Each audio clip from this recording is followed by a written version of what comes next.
Hi, it's Lou Dallo, and welcome to another Action Coaching Club training call. Tonight we are going to be talking about webinar technology tips. Nice to have you here. I'm glad to be here with you as well. So as I mentioned in my email, tonight is really all about the technology, some of the technology stuff behind webinars. We're not going to talk about how to structure your content or how to promote the webinars or any of that kind of thing, because because I find I get a lot of questions that have to do with the technology. I actually, a friend of mine took a survey recently, and the 83% of the respondents to the question, what's keeping you, what's the biggest thing keeping you from success online, 83% said technology. So as much as I don't know, I'll poll and maybe survey you guys, but as much as I don't like to spend a lot of time on technology, I also understand that it is one of the biggest questions everybody has, and especially when it comes to webinars and teleseminars and recording and so on, because we use and we recommend that you use webinars and teleseminars to produce products overnight, and so it becomes an important part of the information product creation business for us and therefore for you. So over the last couple of months, I've been seeing more and more of these questions coming in, and I decided that now was probably a good time, because we've never really gone into this much depth over it. And I'm really going to just unveil what I do here. I'm going to just step you through the bits and pieces of equipment that I use, some of the software and services that I use, and when I say I also mean our team, the Action Coaching Club team. But I don't really know all the tools that they're using on the other end, like backing up our recordings and all that kind of thing. So I'm just going to show you my environment here, one piece of equipment at a time, tell you why I use it, show you some alternatives, because I don't think everybody needs to be as complex an environment as I'm using, but I want to just kind of show you what's here. And if you're doing a lot of webinars and you're doing a lot of info product creation, this is a good place for you to head towards, but you certainly don't have to start here. So we're going to go under the hood, look at all the hardware, look at all the software that I use and all the services, and tell you which ones I think I'm going to recommend for you. Now, I'm not going to do an exhaustive comparison and review and study. So know that what we're going to talk about tonight is fundamentally what I'm using. It's not the be-all and end-all to the options and opportunities that you have out there. But it's kind of, what I want to do is try to limit the amount of options that you have so that you don't spend your time being overwhelmed by evaluating and comparing and reviewing and so on. I'd rather just get you into action. So this may or may not be the most cost effective. It may or may not be the ideal configuration. It doesn't really matter, because you'll see one of the things I'll say at the end of the call today, one of the super ninja moves is, don't worry about it. Focus on creating results, creating information products, creating sales, creating customers, and the fact that you're maybe not you haven't worked out all of the tweaks in your system, and maybe you're paying a little bit more for a webinar service, or maybe you're not using all of the features that you could be. Doesn't really matter, right? Just what's really important is that we're going to try to limit some of your choices so you can make a quick decision and start using this more and more in your business, because really it seems like that's the way most of the information products business is going right now, and you really owe it to yourself to get better and better and better at this.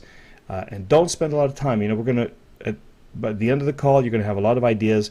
Pick one or two of the things that work for you and start implementing, right? Don't evaluate, don't review, you don't have to know every configuration that's on the planet. Just choose one and implement. And then as you go, you'll start to find new options, new alternatives, new technologies that suit your needs better. And you're going to find that you'll probably then be able to evaluate which of the technologies is more appropriate for your needs. Okay, so the important thing is get started, get using it, make money, and don't worry if it's not perfect. Just record, produce, and sell, record, produce, and sell, and you can tweak and optimize and perfect as you go along. So there's a few different types of web presentations. So one is the teleseminar or the teleconference, and that's based on a conferencing system that's audio only. Now we're going to briefly allude to some conferencing systems, but for the most part we're going to focus on webinar presentations. Now when you move beyond the audio only, there's a couple of things you can do. One is you can do a static slideshow, and you've seen this before. What you're looking at right now, in fact, is in essence a static slideshow. Now, I may later on, I'm not sure, I haven't got this planned perfectly, but I may end up going on the website, or sometimes when I draw things on the screen for you and everything, that's no longer static, right? That's live, that's animated, that's video. So if you have a need to do that, there are some pieces of some services that you'll need to support the additional functionality. But if you're just recording products that are based on slideshows, like if you think about a lot of the products that Evan's created recently, right? The marketing step by step, the starting a business from scratch, I think Connected. I mean, all of the ones that have come out recently, at least a lot of the ones that have come out recently, Guru Blueprint, right? A lot of those were just basically slideshows. Now, now Eben does do a little bit of animation, right? Like for example, here you'll see, this is animation on the slideshows, but there are ways to do it with some technology that look like you're animating the slides without actually animating it.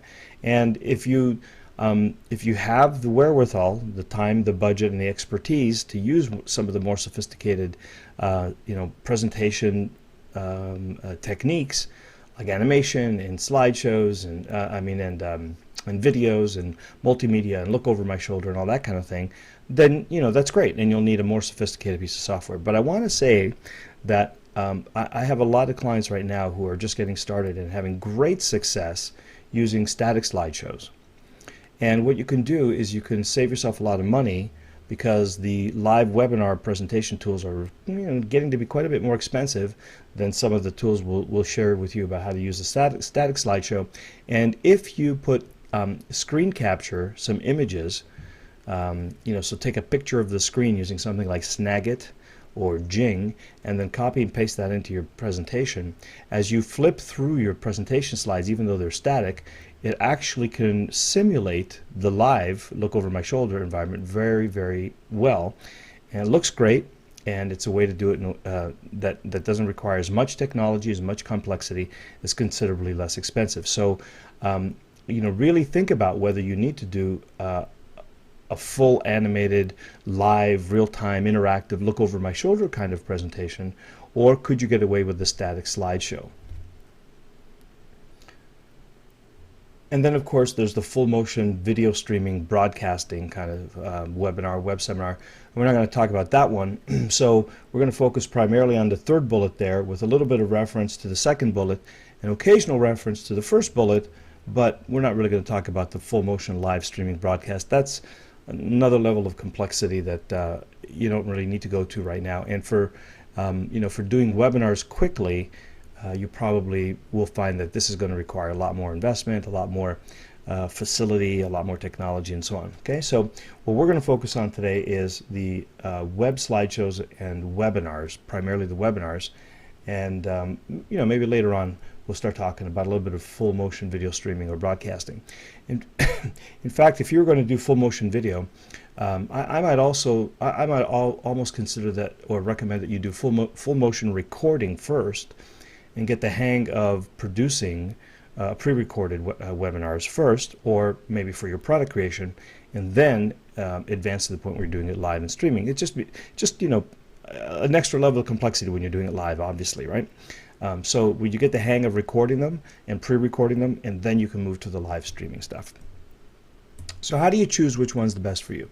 Well, the one that you really want to, the choice you really want to make is going to be based on what's going to best support the goal of your presentation within the limits of your budget to some extent, but also primarily in terms of, if it's a sales presentation, you don't want to save $100 and lose out on thousands of dollars worth of sales. So sometimes, you want to, obviously we all want to be budget conscious, but think about the goal of your presentation and think about what technology is best going to help you accomplish or maximize that goal, and then let that help you choose. And I want you to know that the most expensive, the most sophisticated technology or solution is not always the best choice. So that's a good thing. So it has to do a little bit with what I was saying before. If you don't have to do all that live animation and live streaming and all that kind of thing, then don't do it. If you can still support your the goals of your presentation with a simple teleseminar or with a static slideshow, and you get the conversions that you want, or you get the response that you want, then that's perfect. Okay, so more is not necessarily better, and more complex is usually not better. So within the limits of your budget and the most that you can afford to pay for the functionality that you need to optimize the outcome of your call, right? So sometimes a fast, simple teleseminar is all you need, and that's perfect. You get a bunch of folks, put them on a call, talk for 45 minutes, make a call to action, everybody's happy. So don't underestimate the power of that. And other times you can't really do without webinar technology because you do video or animation, or in my case, for example, I do a lot of look over my shoulder, or I'll jot on the screen with my tablet, and you'll see that live. And for that kind of thing, we need the technology to support it, because one of my outcomes for you is, or at least one of my experiential goals for you, is to be able to interact with me live. And I want you to feel like we're in a brainstorming room, you and I, looking over a whiteboard, and I'm just jotting down, and I'm drawing as I'm speaking to you. You're speaking to me, and I'm making changes on the whiteboard, so it feels very interactive, and that we have a better opportunity to convey in real time.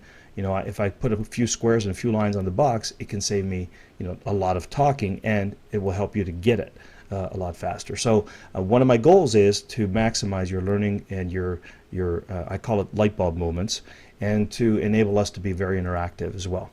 So it simulates that environment of being in the room. So that's one of my goals. So I need to have a whiteboard, and I need to have the GoToWebinar. Now, sometimes when we're just doing Q&A, you'll notice that nothing happens on the screen.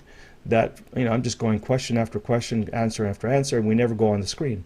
Well, if my coaching calls were like that, and some of them are perfectly fine in that format. In fact, my coaching gym, for example, we do webinar only format, because there's no drawing, there's no surfing, there's no nothing. It's just quick. Hey, I've got a question. What do you think? We brainstorm, come up with an answer, we poll everybody, and then we move on. So there isn't a lot of time, to spend engaging in that way. So we don't use a webinar technology.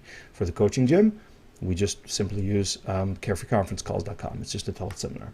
Okay, so choose based on the outcomes you want to create and which technology is going to best support you to have to reach that outcome. Now, here's the ninja move that I was alluding to before. Don't choose based on the cost of the service. Choose based on the return on your investment. I was actually talking to a friend of mine on Facebook. I was chatting with him, Kevin Nations, the other day. And Kevin's a real renegade. I love that guy.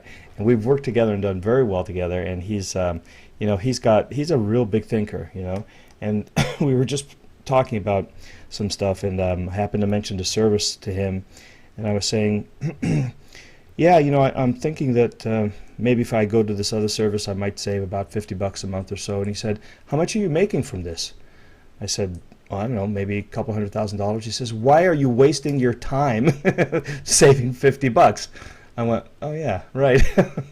So, he sort of reminded me that it doesn't really matter if you're paying $50 or $100 more a month, and don't focus on just the cost. I mean, you want to be aware of it, of course, but more importantly, focus on the return.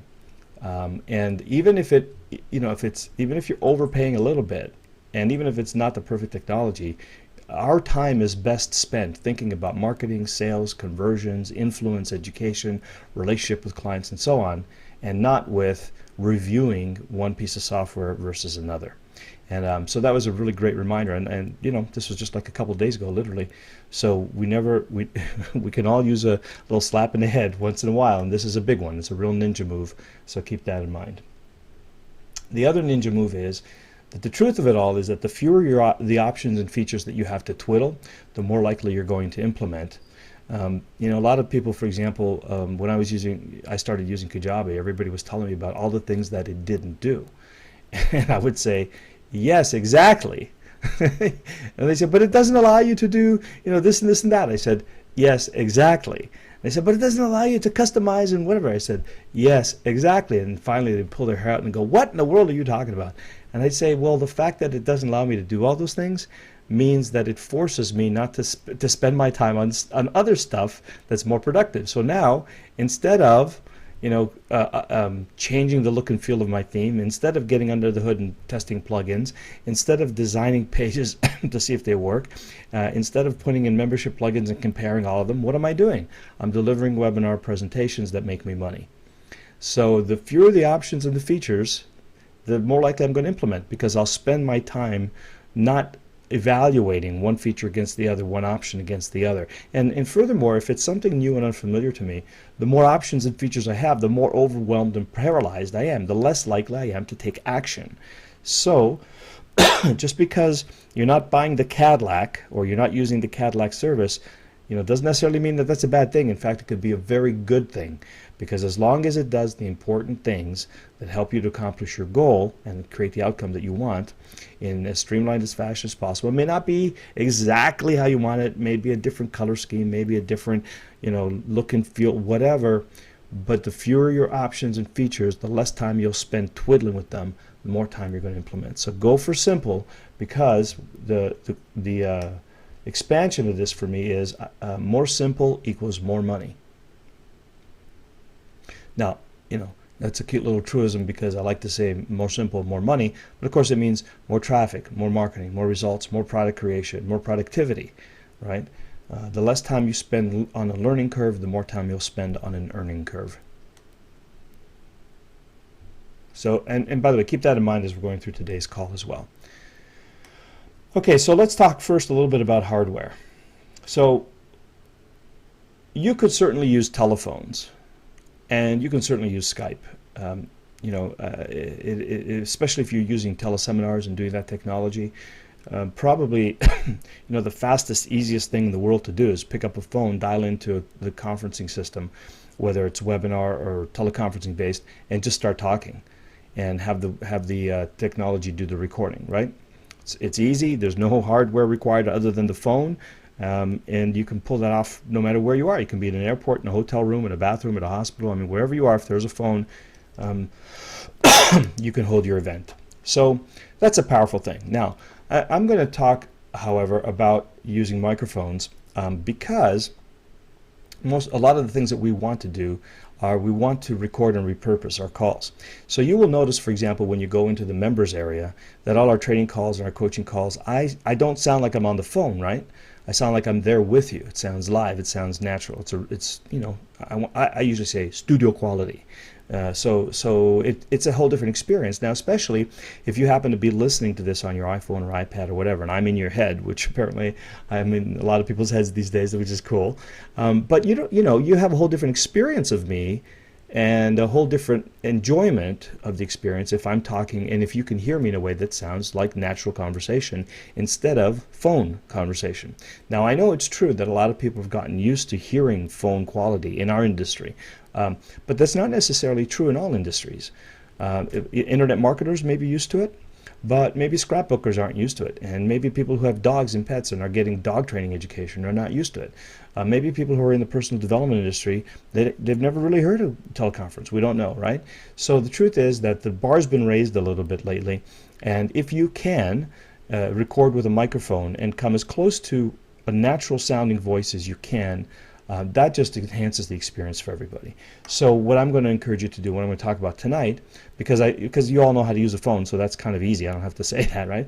But what I'm going to encourage you to do is to start using microphones. And the microphones that you want to look for are cardioid condenser mics.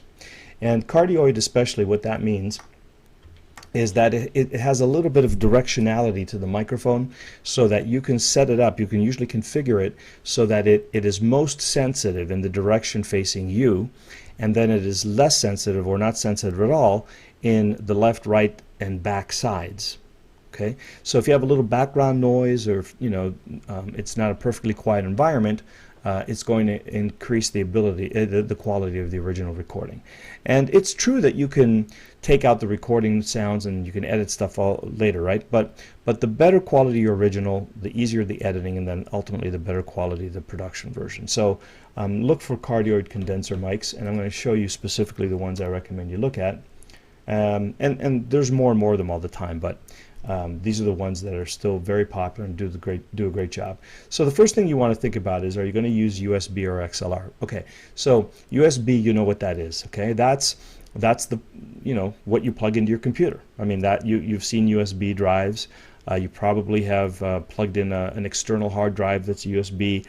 You might have I don't know what else we have, a pen, a tablet, your iPhone, your iPad, you can plug in using a USB port. Okay, so you're accustomed to that. And lately, they've when people started using computers more and more for creating podcasts and recordings and interviews and things like that, they started moving XLR mics over to a USB format.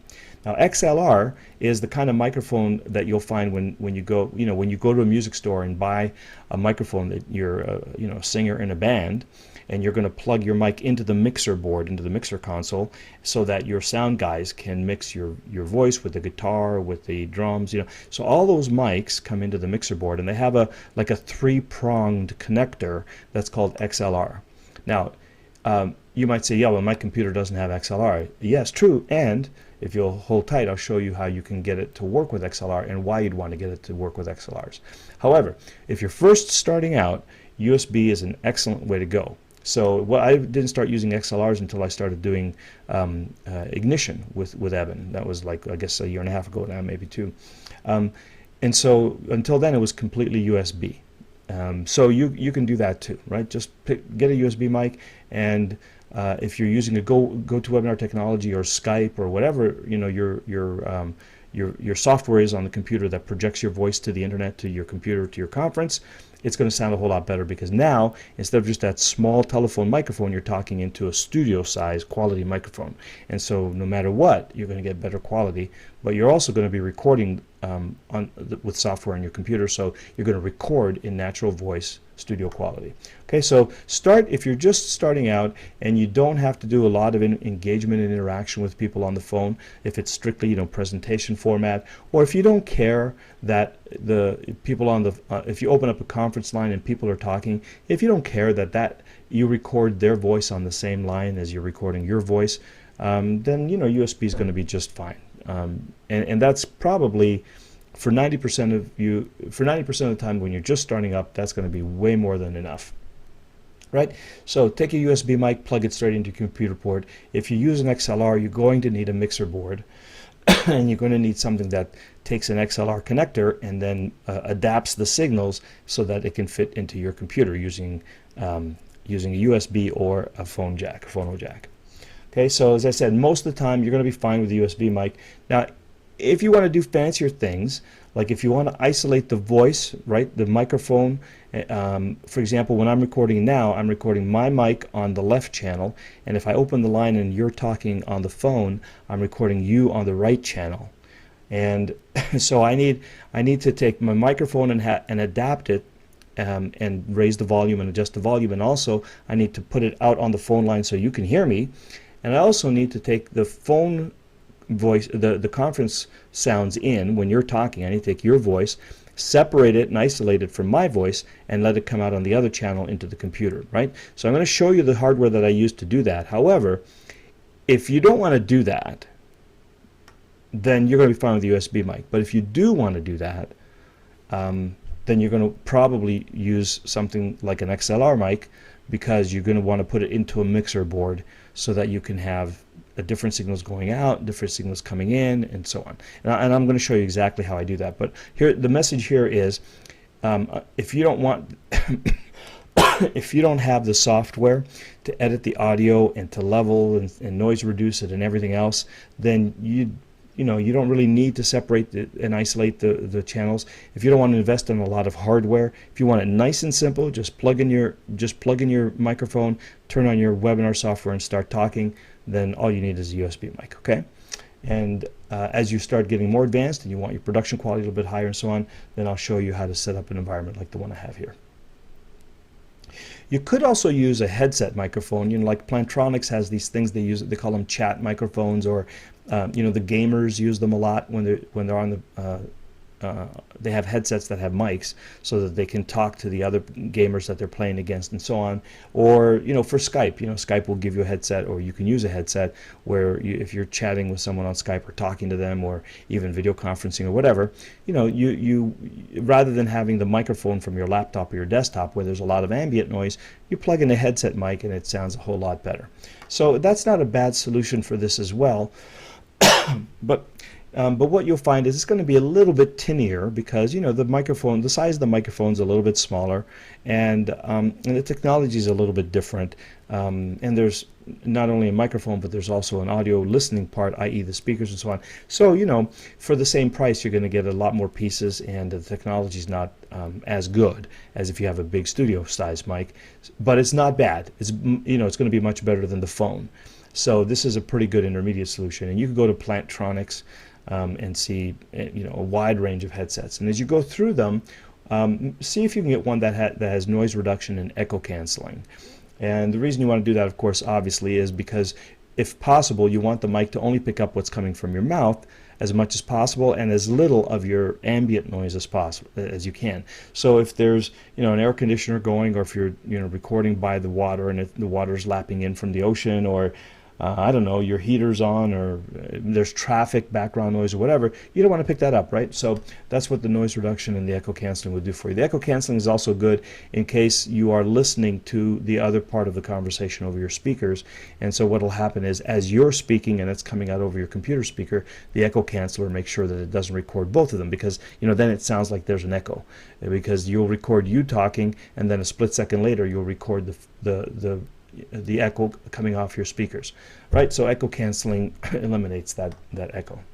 Now, I recommend you pay a little bit better for a quality microphone. Get the best you can get, and see if you can find the ones that are designed, to minimize noise. And they'll say superior, quality, natural sounding voice quality. They promote it that way, and you're not going to pay a whole lot more. I mean, you're going to pay an extra $30-40. It's not like it's going to be 5 times the price. But it's really worth it if you're going to go this way, because your original recording will be better, and the live experience for your callers will also be better. Now, when you're recording, just a quick tip: keep the mic along your jawbone and away from your nose and your mouth, because number one, you'll get a slightly more natural, a richer sound, because it'll echo from your jawbone. The other part is that you won't end up breathing into the mic, so it doesn't sound like you're stalking your listeners, right? And sometimes you'll be listening to somebody talking, and you don't realize you may be even breathing through your nose, and your microphone is picking up your breathing in your nose, and it sounds like there's it's like one of those phone calls, those heavy breather phone calls. So just lower the mic down below your nose, down below your lips, just let it run along the bottom of your jawline, and the mic should end up just underneath your lower lip, and you'll be in great shape if you use one of those. So let's talk about some of these USB mics. So the one that I used for the longest time was the Samson CO3U, and I think I paid like $95 for it. I bought it new, but you can get them on eBay for half that price, and it's excellent. I mean, I set it up, I put it on a stand, plugged it in, and it served me for years and years and years. The best $90 I ever spent, really. A lot of folks that do a lot of podcasting and information product recording and so on, they also like the Audio Technica AT2020. Again, about $150. But it's one of these things. Some people are religious about Samson, some people are religious about Audio Technica. They're both going to do a fine job for you. So whichever one, just read the specs. All three of these sell on Amazon, so you can just hop over there and read the specs and see which one feels like it's going to suit you best. And then one that's a recent introduction to the market is the Blue Yeti microphone, YETI. And my partner on the Video Sales Letter Workshop, Chris Haddad, bought one of these. He swears by it. He loves it. And as far as I can tell, the audio quality is pretty good from the recordings that we've done. And I think that's about $99 as well. Okay, so any one of these, you literally will. Oh, by the way, you'll notice the Blue Yeti excuse me, has this built-in stand, right? So you can just plop it up on your desktop and start using it, and it has a little swivel so you can adjust the position a little bit. These other two don't. So what you're going to want to do with these other two is you're going to want to buy a stand, and you can buy a stand that either if it sits on your desktop and it has a little springy thing around it so that it doesn't pick up the vibrations from your desk, or you can get one of these things like what I have. Actually, I didn't take a picture of this, but what it is it's a base with a horizontal bar, and then it has a vertical thing that I can raise and lower and turn around and whatever, right? So it's an arm, basically. It has a horizontal arm, and the mic is at the end of the arm, and there's a cradle inside the arm. So basically, instead of just sitting still in one place on my desk, I can move it around. I can swivel it, I can raise it, I can lower it, and it's got a big heavy base so that it doesn't flip over, as I'm moving the arm around. So it doesn't matter which one you choose really, but these two mics, as you can see underneath, they don't have a stand, so you're going to have to think about something there. Some people even like what they call these scissor arms or scissor something, and scissor clamps, I think they call them, right? And you clamp it onto the side of your desk, and then you just grab the mic and move. And then you'll see they use these a lot at radio stations. When you watch a DJ or one of these sportscasters on TV and they're recording a DJ or a radio host or something, oftentimes you'll see they have the mic hanging down over top of their head, and then they'll grab it and they'll just move it around everywhere, up, down, across. Okay, that's the scissor clamp. It's clamped onto the side of the table, and it allows them to actually hold the mic overhead, which sometimes they like to do for the purposes of camera work and whatever else. And other times they just move it straight down to their mouth, or to the left, to the right, to the side. It's just a real handy thing. It's the same kind of swivel clamp that you'll see on a lot of desk side lamps. Okay. However you do it, make sure you get something that has a little springiness to it so it doesn't absorb the sound on your desk, and if possible, get what they call a pop filter, which just looks like a round screen that sits in front of your microphone, or it could be like not styrofoam, it's a foam, just a foam cover that goes over your mic, and that just reduces the sounds that you make. It doesn't pop when you say P and S. It doesn't hiss. It just kind of keeps that clean. So when you go to Amazon and you look up these mics, they will offer you these things. You don't have to worry about it. It will be one of those things that says everybody who bought a Samson also bought, and then they'll list all the stands and all the pop filters and everything for you. Okay, so head over to Amazon and you'll find everything you need for that.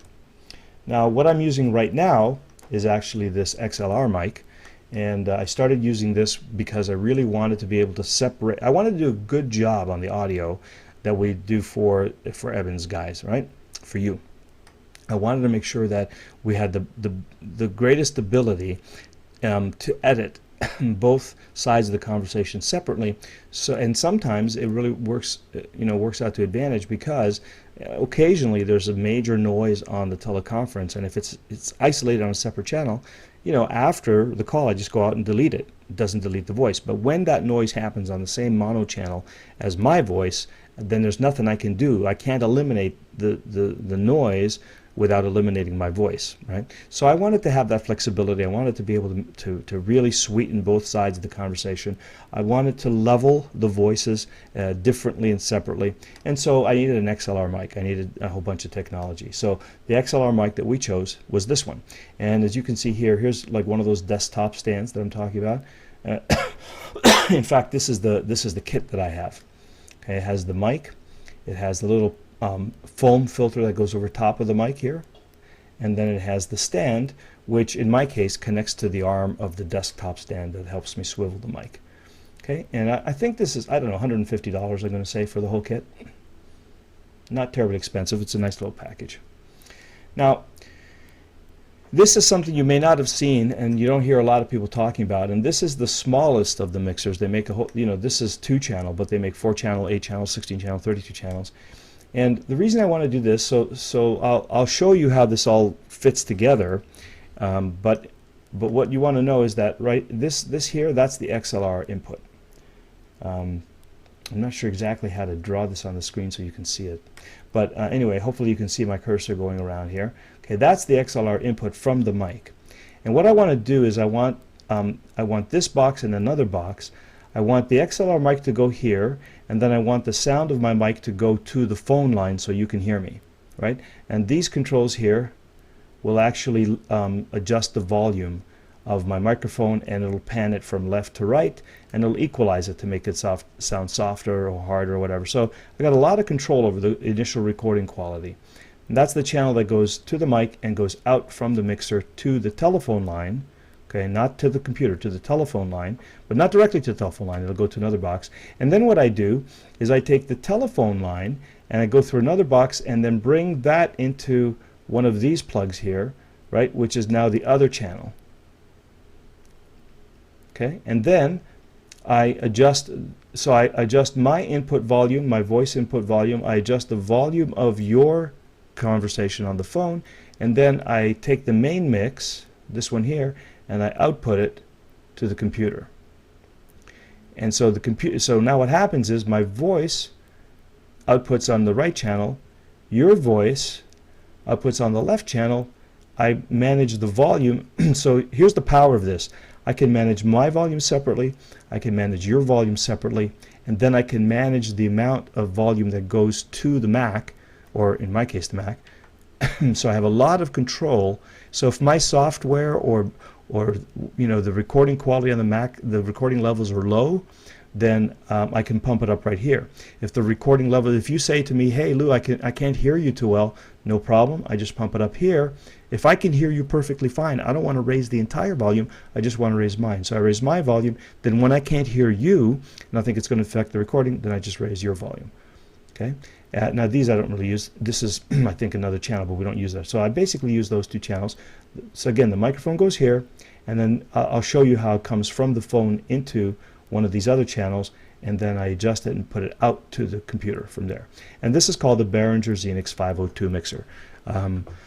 I don't think it's terribly expensive, probably less than $100. Might have been $50 or $60, but it's extremely powerful for doing what I want to do. Now again, you don't need to do this until you get, you want to get really good quality, you want to get very sophisticated with your audio editing and with your mixing and so on. But this is the, okay, I increased the size of the image so it's a little fuzzy, but essentially this is the thing that allows me to interact between the phone and the microphone, right? Because the voltage that goes out on the telephone line is dramatically different than the voltage that's on my microphone, and again different again from what the computer wants to see. So what this allows me to do is basically, this is a phone interface for a microphone and computer. So what happens is here, this is remember I had the interface card, the mixer, right? So I plug the microphone into the mixer, and then the mixer I plug into the back of this broadcast host, and that and then to this control, and then this allows me to control the volume to the phone line. Now on the other hand, I have the phone line coming in straight to the broadcast host, this to this device, and then I have an output from this device to the mixer. Remember I told you that I got conference line to the mixer, and then I can control your volume again from the phone line to the mixer here. Now you don't need to go with, you could do this with without an XLR mic, I think, and you could plug, you don't need the mixer. You could plug your XLR mic straight into this, and you can plug your phone line straight into this. So a lot of people just use the broadcast host, and in fact when I started just with the broadcast host. The problem is that sometimes, see, this controls the volume to the phone line, but sometimes I don't want to increase the volume of my microphone. I want to increase the volume of my microphone to the computer, but I don't want to increase it to the phone line. Maybe it's perfect. Maybe you guys can hear me fine. So but in this configuration, if I turn this knob, I'm increasing to out to you as well as to my recording software. And what might happen is one or the other may be too hot, and it'll start to, so I may have to raise it enough for you to hear me properly, and what it causes is clipping and distortion on the recorder. So I didn't like that, and so for that reason I bought the mixer as well. Okay, so this is how it looks now. Okay, so this is basically my setup right now. Now remember, again, if you're just starting, all you need is a USB mic and a computer. Okay, let me emphasize that. And what I'm showing you here is, like, if you want to go full on and have control over every aspect of your recording. So what happens here? So the microphone comes into the mixer, and the mixer sends the microphone volume to the broadcast host. The broadcast host sends that to the telephone line, i.e. to you. Now you will be, when you're talking on the phone, you'll be coming in from the phone line to the broadcast host, and the broadcast host sends the phone signal to the mixer. Okay, so it sends the phone. Remember I said here's my microphone control and here's my conference line control. All right, so The phone line is connected to the back of the broadcast host. The broadcast host is connected to my mixer to this channel, the phone line. The microphone's connected to the XLR host. There's an output to the XLR in the back of the broadcast host. The broadcast host goes out to the phone line, and here's where I control that volume in from the microphone. Okay. This controls the volume out to the phone line, but this controls the volume in from the microphone. So what does that mean? So that means if I need to raise the recording, okay, so let me continue here for a second. So now we've got the mic coming in, the phone coming in, and the mic going out, and the phone coming out. And so what I do now is I take one of these plugs, one of the earphone plugs, and I send it to the stereo mix to my recording software, which is ScreenFlow, essentially. I also have another piece of software that I back up the audio, but think about it as ScreenFlow. So ScreenFlow now, in addition to the screen, what's happening on the screen is also recording a stereo audio channel, a track, which has the mic on the right channel and has the conference line on the left channel. Now let's just say for fun that I saw that the the level of the recording on the Mac wasn't very high, but the level on the phone to you guys was fine. Well, what I can do now is I can actually raise this mix volume, and the mix volume affects the volume to the recording software, to ScreenFlow, or in your case it might be Camtasia. Right? So so that's perfect. So now you have complete control over the quality of the sound and the mix that comes to your recorder, and you have completely independent control to the microphone and the phone volumes that go out to the conference line. And that's why I broke them apart. Okay? So if you don't need to do that, if all you care about is getting the phone line and the microphone coming into your computer, then put a USB port on your computer, put a Radio Shack phone line adapter into your computer, and then you're done. Okay, it'll just record in mono.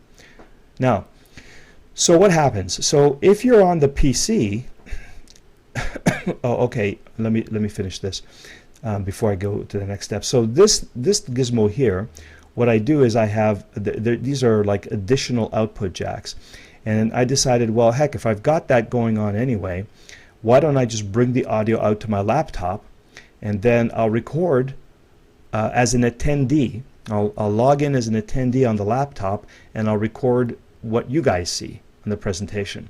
And of course, I don't want to record telephone quality, so I take the mixed audio of the microphone and the phone, and I have a little jack that fits in there and goes into the line in jack of my MacBook Pro, and so I'm recording my presentation going out to you on my iMac, and I'm recording as an attendee what you see on my MacBook Pro.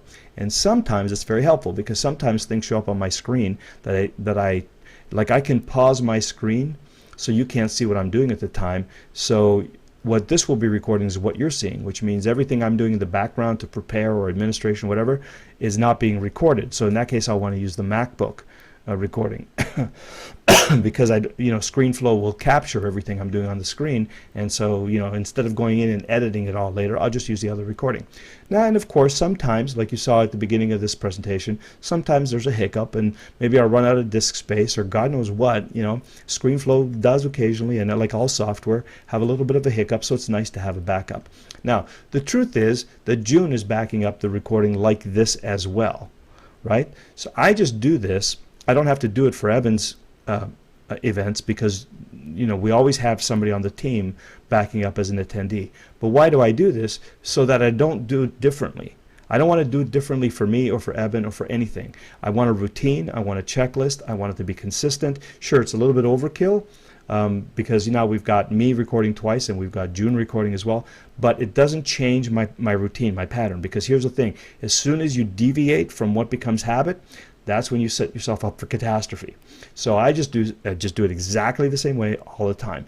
And 9 times out of 10, at the end of our call, I'll just stop this recording, and I won't even save it.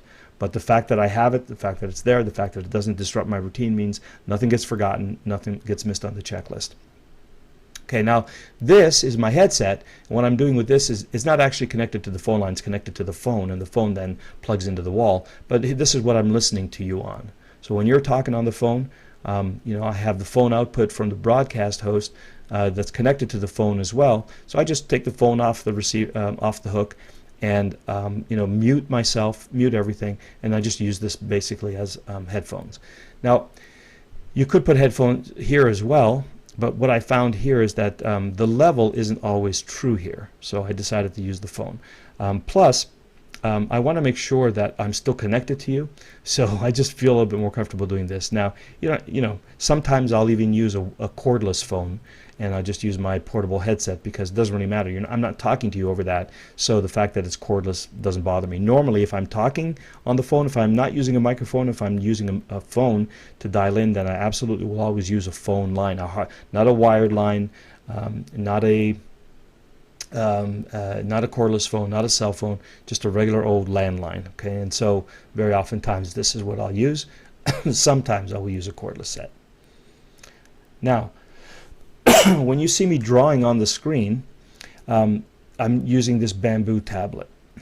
Okay, so I put this here because it's the only thing. Of course, I have a keyboard and I have a mouse and I have a trackpad and everything. So those are kind of standard. But when you see me doing things like this, for example, where I just put my trackpad away. So yeah, when we do stuff like this, draw. Okay, this is done with my tablet. Okay, this is not done with a mouse, and that's why it comes reasonably close to looking like writing. Obviously, it's a challenge sometimes because I'm writing on an angle and all this kind of stuff. How do I just erase everything, clear all? Here we go. Okay, but essentially this in fact is the, oh, my Mac is just slowing down. Isn't that fascinating? Let me just wait a while because sometimes that affects. There we go. Okay. So I don't know if it's my Mac or my internet connection, but something just slowed down. I've already updated my screen and you're not seeing it at all. There you go. Okay, now you're with me. Okay, so by the way, this is the other benefit of having the laptop here beside me so that I can see what you're seeing. And I want to make sure if you're not seeing what I'm seeing, and sometimes that happens like it did just now, my laptop tells me so. Okay, so this is the Bamboo thing, and I'm using this Twidla, which is a web service here that provides me a canvas to draw on. And the reason I do that is because on the Mac, unlike the PC version of GoToWebinar, the PC version of GoToWebinar has a built-in a pen that I can use to mark up the screen, but the Mac version doesn't. So I had to come up with another way to be able to whiteboard for you. And so I use this service. And in this service you can use whether you're on a Mac, on a PC. It's a web-based service. Okay, and in fact you don't even need to use the tablet for that. But obviously, like here, I'm using my trackpad. Okay, I can still do this, but obviously with the trackpad it's not quite as fluid, and it's a lot harder to write. And then writing with a mouse is even harder. So, okay, see, I can do it, but it's not quite as easy, right? So obviously, if you could do it with a trackpad, it's a whole lot. With a pen and tablet, it's a whole lot easier for you.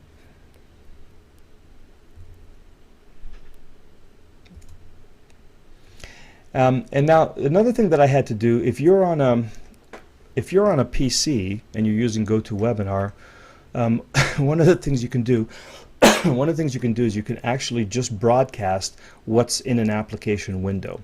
And that's important sometimes because, for example, right now I'm looking at my Carefree conference calls panel and I can see everybody who's on the line. Well, this is revealing caller IDs and names and locations and all that kind of stuff. I sure as heck don't want that broadcast over the webinar for recording, right? Because obviously it's a privacy issue. So what I want to do is to broadcast only the application, like the PowerPoint or my web browser or something to you.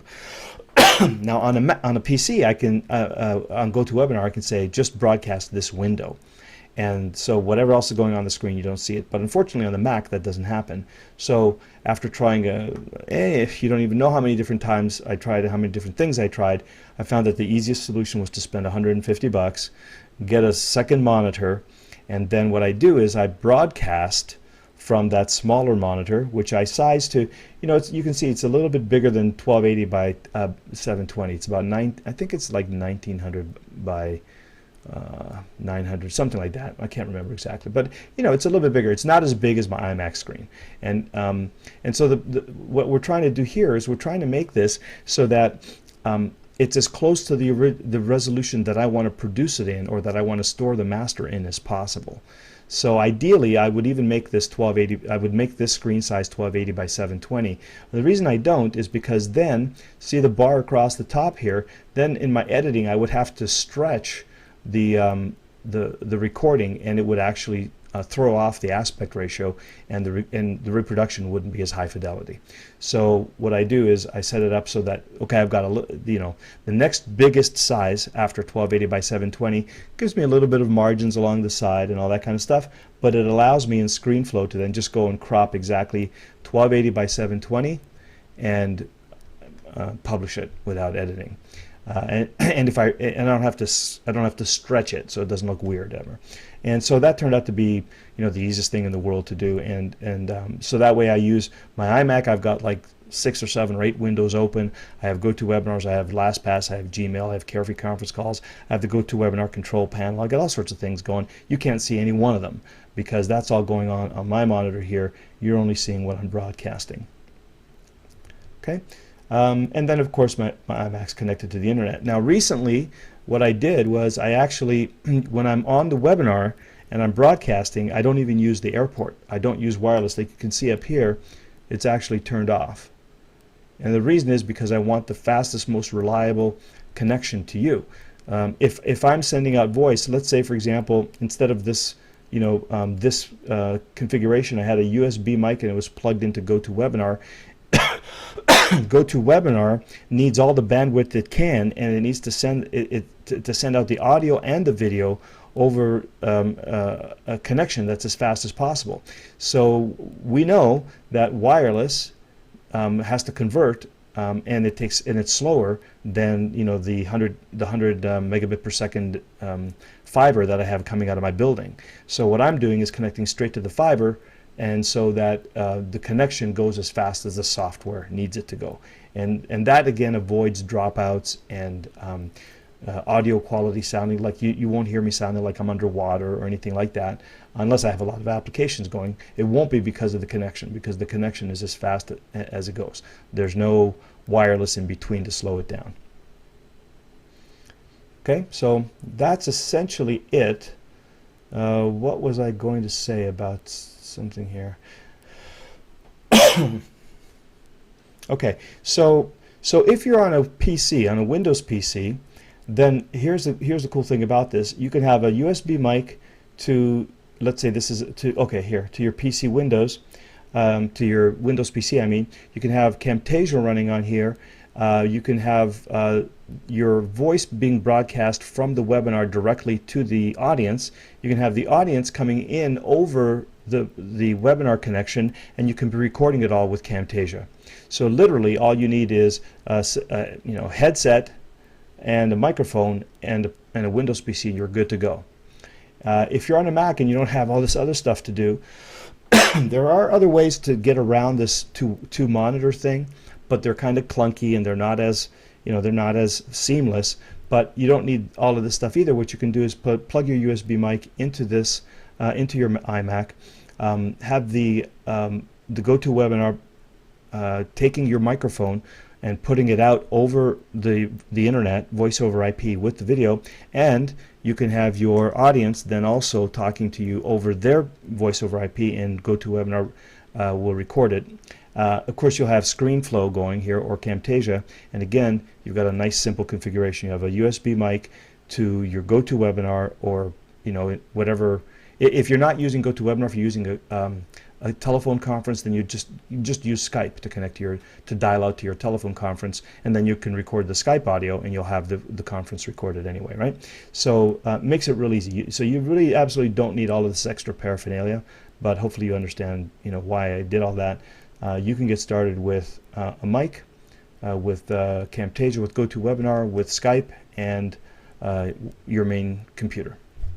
right? And you're good to go. I do like the idea, though, if you're using GoToWebinar, I do like the idea of having a tablet handy, so I recommend that. But other than that, all of this is totally optional and for advanced use only. Okay, we have a couple of questions here. Let's see if we can handle that. How good is the Macintosh built-in microphone? I don't like it. Because and it's not that it's not necessarily good, it's just that it's built in, so it's going to pick up a lot of ambient noise, and so there's always background swooshing and stuff going on. I want to eliminate that. I want as much as possible the signal to noise ratio to be as high as possible. So I want the highest amount of signal, the lowest amount of noise, and because there's distance between my voice and the built-in mic, then it sounds a little bit echoey and like I'm on a speakerphone, right? And so I don't use the built-in microphone. Let me see. Shuling says, isn't the look over my shoulder feel the most effective because a lot of people have quite a strong visual sense? Well, depends. You know, depends. Like, for example, today, except for when I was showing you the Twidla thing, I haven't done anything that I had to do look over the shoulder.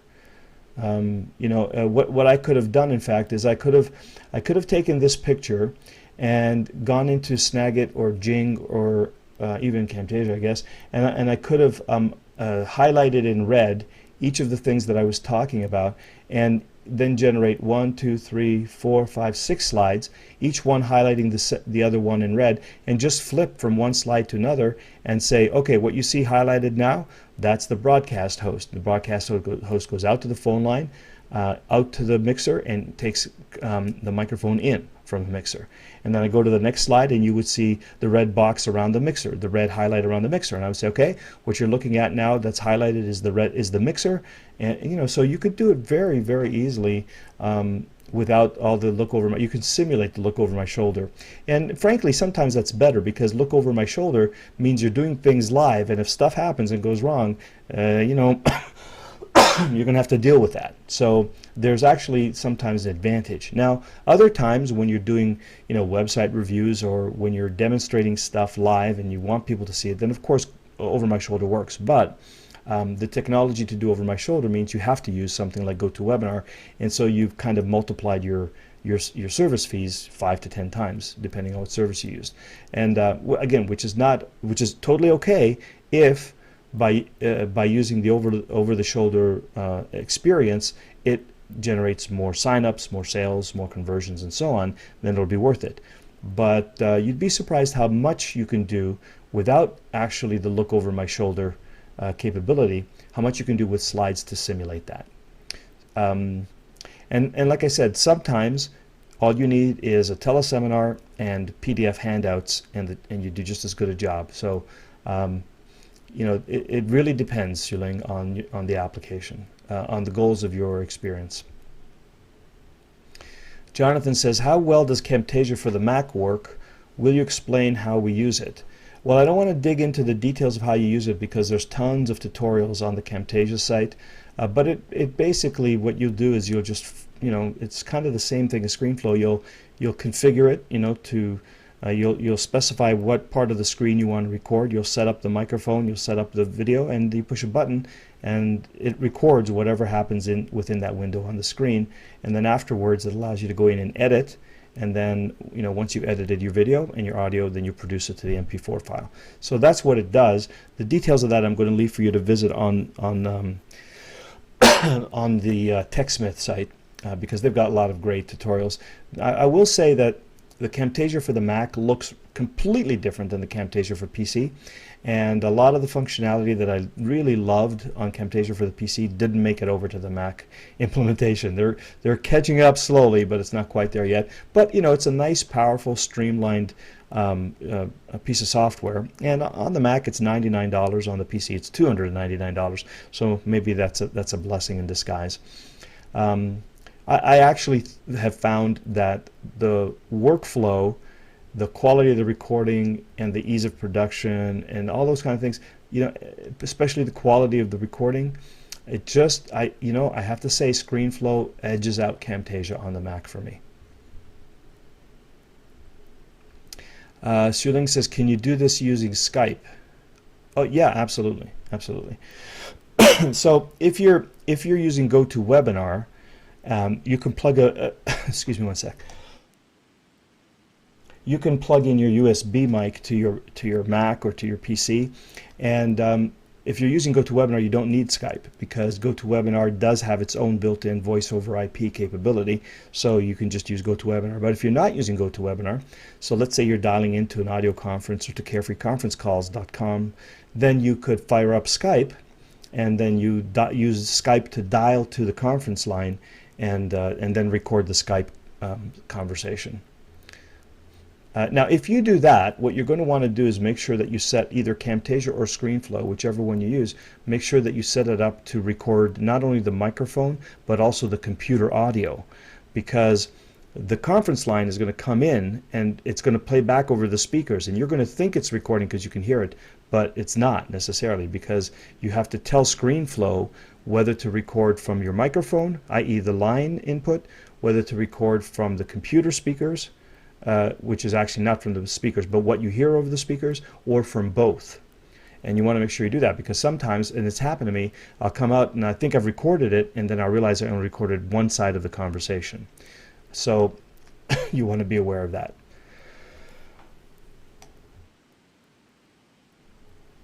Another question is here is, what's Twidla? Twidla is just that it's that web application that gives you whiteboarding capability. It's you can actually, the way it works is this is just a public whiteboard, but you can actually reserve a room, as it were, and then you can invite all of your friends and you can collaboratively whiteboard together. So it's a great kind of virtual whiteboard, and it also allows you to, like if you go to a web page, for example,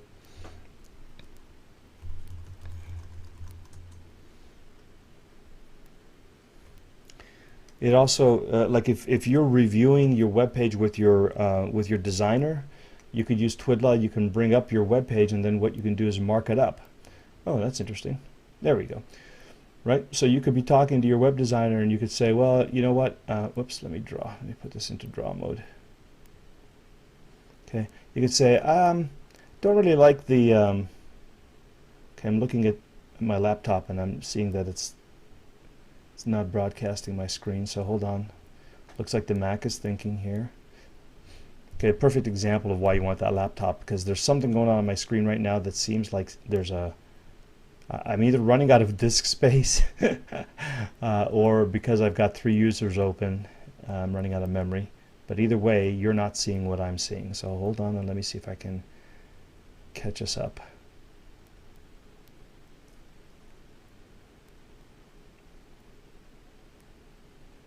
Here we go. Hopefully that's going to come out now.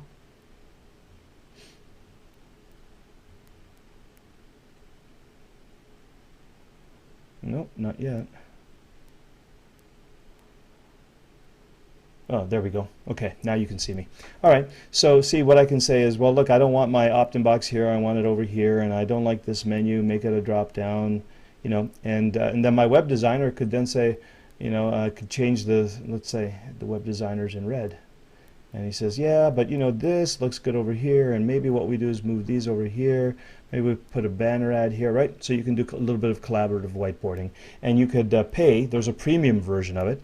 But, you know, in essence, this is the public one. The thing about the public room is everybody can see it. So you can get a private room, and then you can also get a premium room. And it's just it's a, you know, online collaborative whiteboard markup space. So that's what Twidla is. And it's at twidla.com. If you head over there, I'm sure that you'll be able to work it all out. It's all you have to do is fire it up and start using it. Is Twidla tied to Bamboo? Nope, Bamboo is just an input device to your computer. So just like your keyboard would not be tied to any application on the internet, Twidla is not tied. So instead of typing in keys, I'm typing in lines and letters and that kind of thing. So Twidla is a web application. Bamboo is an input device. Carol says, what about flip and a clip on a mic? Is there a way to do that? Well, yes, there is, but in this case we're talking about live full motion video, right? And for webinars, generally speaking, we don't need to do that. Now, if I want to record myself on a flip cam and then you know, record that with a lapel mic or something, and then I want to show it on the webinar, what I would do is I would record it on the flip, I would edit it, I would produce it, and then I would embed it into my PowerPoint or Keynote presentation so that I could play it live, or possibly put it on the web page and then migrate over to the web page during the webinar and play the video from the web page. So that's how you could broadcast it. Now, you're not necessarily going to see 30 frames per second full motion video being transmitted to 1,000 people on a webinar. It's going to look a little choppy on the student's end, but you know, if you're recording your monitor, well, you're going to be recording in full fidelity, so the replay will be fine. But the kind of webinars we're talking about today actually aren't going to use full motion video. So the only thing would be is if you wanted, like for example here, instead of an image, I could have embedded a video, and when I clicked on it, it would start to play. You can do that with PowerPoint and Keynote. Okay, when you said as an attendee you can record the webinar, how can it be done? Well, I just run ScreenFlow on my laptop, and I have the audio coming in from the mixer to my laptop, and I sign in to GoToWebinar just like you did as an attendee. I literally went into the Action Coaching Club members area, and I clicked the registration link. I signed up, and then I was able to see the presentation, and then I just started ScreenFlow, and that's it. It's a recording. Jonathan says, it sounds like you recommend buying ScreenFlow for the Mac, even though I already have bought Camtasia for the Mac, or is the difference not that significant and your recommendation is only for someone who hasn't bought one yet? Yeah, I don't think it's so significant that you need to make the switch if you've already bought Camtasia for the Mac. It's not bad. It's pretty good. You know, maybe it could be that I just got used to using ScreenFlow now, but I think Camtasia is a fine product, and so if you already bought that, don't worry, you don't need to buy ScreenFlow as well. If you were buying it from scratch, I would probably say, yeah, try ScreenFlow first. But frankly, it really depends. You know, like they have two different interface styles, so you may actually prefer Camtasia. You know, it's functionally pretty good. You know, it's a little bit of a different model for editing and for recording and stuff, but it does everything that you want it to. So you'll be fine with that. Don't spend the extra money if you don't need to. Shiling says, do you need to have it if you have Camtasia on the PC or No, you don't. If you have Camtasia on the PC, you do not need ScreenFlow. Jonathan, I understand why you need a MacBook to view what the callers are seeing and the iMac to originate control. I also understand that the broadcast screen needs to be one size larger than 1024 by 768, but don't follow where the input originates for the broadcast screen. The input originates from this screen, from my my small PC screen. Okay, so you've actually brought something up. I think what you're thinking about is something that I fought for maybe 3 months to figure out, and I was going to share it with you later. And I called the guys at ScreenFlow. I called the guys at GoToWebinar. Nobody could figure out how to do this, and then I researched and researched and researched, and finally found the easiest thing in the world to do. So here's the trick. Remember, I just said that you want to broadcast what's on the secondary monitor here, right? The problem is that GoToWebinar doesn't, by default, broadcast what's on the secondary monitor. It always defaults to the primary monitor. And it has nothing in the preferences, in the configuration, where you can actually say, I want you to take what's showing on my second monitor and broadcast it out to the webinar.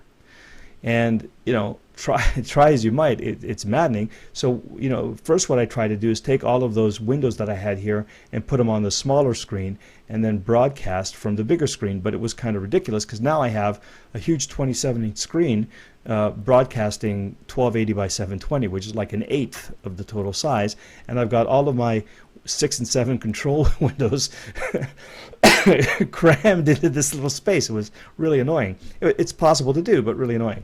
So what I really wanted to do was to get GoToWebinar to broadcast from this monitor. That's the ultimate solution. So it turns out, I'm going to actually show you how to do it right now. It turns out that you can tell the Mac, I don't know if you knew this, maybe it's just because I'm new to the Mac, I didn't know, but everybody else I talked to didn't know about it. But it turns out that when you look at your preferences, and let's go to the, where's the display? Here, display preferences. There's a thing here called, so here's what I have. This is what you're looking at now. My secondary monitor has 1600 by 900. What I want to record is 1280 by 720, but the next size up that doesn't stretch or crop or letterbox or anything is 1600 by 1900. So that's what you're looking at, 1600 by 1900, and the presentation is sized to 1280 by 720. But here's the trick. If you go to arrangement, see? Here's my big monitor and here's my little monitor. You notice that the menu bar is on the little monitor. Well, guess what? It turns out, I didn't know if you know this, turns out that you can actually tell your Mac, hey, I want the menu bar to be on my big monitor, in which case I make that the primary monitor, or if I move it over to this image, now I've just made my second monitor the primary monitor. Simple as could be, right? The easiest thing in the world, but it took me like 3 months to figure that out. And believe me, I talked to hundreds of people. So I don't know if you knew this. If you knew this, you're way ahead of me. But this is one of those ninja tricks that if you do this, now you're golden. Because now GoToWebinar sees the smaller monitor as the primary monitor, and so it broadcasts what's on this monitor. And it leaves you to do whatever you want on your big monitor. You have as many windows open behind the scenes as you want. Okay, so that's the ninja trick to making this all work, because otherwise GoToWebinar is going to always broadcast what's on your main monitor, and that's exactly what you don't want to do, because this is where all the private stuff should be happening. So great question, Jonathan. I think that's why you asked that question. I'm not sure. Okay, excellent. So I'm going to also hop over to the questions later that you guys submitted before the call, but I'm going to just quickly talk over some of the software and services that we use, and then I'm going to go through some ninja tips on how to avoid disasters and how to make your webinar presentation smooth as silk. So first of all, as far as conference services are concerned, and I'm talking like audio conferencing here, there are a gazillion free services, right? And the one that I think you might want to take a look at if you want to use a free service, one of the most fully featured ones that I found is freeconferencecalling.com. Now I will give you this excuse me. So I will give you this caveat. Free conference services, while they're free and while they have this functionality, sometimes what happens, because AT&T and Sprint and Quest and all these guys lose a lot of money to these free conference services, because what they end up doing is they end up paying connection charges. So whenever you dial a phone number and it connects through to one of these free conference call services, Sprint and Quest and AT&T and those guys, they're obliged to give them a share of their revenues. But the way those companies look at it is, what are we giving them a share of the revenues for? They're not providing any value. We don't need them in the network, and all they're doing is giving away our bandwidth for free, right? So periodically you'll find that the free conference services just stop working. And it's because the big guys won't, they just suddenly stop allowing calls that go to the area codes where these conference services are. So you may find you have a really important call, everything's all set up, you dial in and you hear that, sorry, cannot connect, that phone number is out of order. And you go, huh? And nothing you can do will get you connected to that phone call until and unless they resolve that issue. Which, you know, could be a disaster if it's an important call and you got a big guest on and all that kind of stuff. And also, it has been known on occasion that you will be in the middle of a conference call and all of a sudden there'll be another conference that'll overlap with you. I mean, look, it's not perfect, it's free, right? And so if you don't want to pay, then just know that it's going to be free and it's fine, and there are some risks that will come along with that, and so you want to be aware of them and manage them as best you can. So I think it's okay to get started. Like, get started this way if it's the only thing that you have the ability to do, you know, financially, fine, and you know, absolutely use this, because you can record calls, you can have up to 250 people on the calls, a lot of capability here, so you're in good shape. If you want to go free, do it, but as soon as you can, what I would encourage you to do is, I guess I should learn to spell, so I'll just do this. Oh, I wish I hadn't done that. Now I've got to slip through all. I wish I could just start the presentation on the slide that I'm on. Oh my God. Okay, you know what? I'm going to keep it like this for now then.